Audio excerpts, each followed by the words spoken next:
Сауат ашу 144-ші сабағымызды бастайық.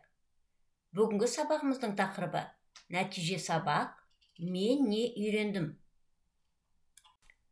Бүгін балалар біз өзім туралы тақырып бойынша білімімізді пысықтаймыз.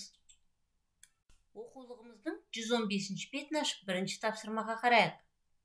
Өлеңді мәнерлеп оқы. Мен мектепте оқимын, інім болса бақшада. Ақ мамама кім жетсін, әлемдегі жақсана.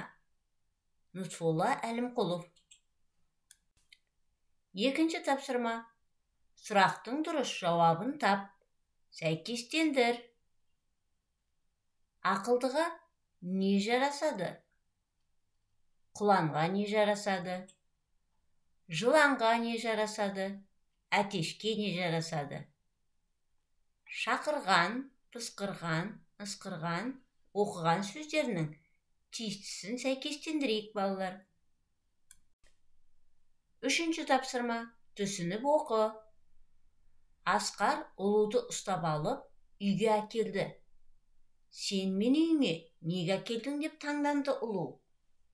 Жер сыз, жаурайсың ғой, деді Асқар. Ал біздің үй жылы. Менің өз үйім бар, деді ұлу. Маған ең жайлысы сол үй.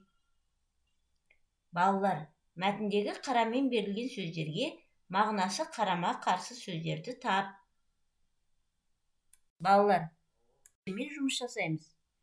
Дәптеріміздің 42-ші бетіндегі тапсырманы орындайық. Іске сәт, жарайсыңдар.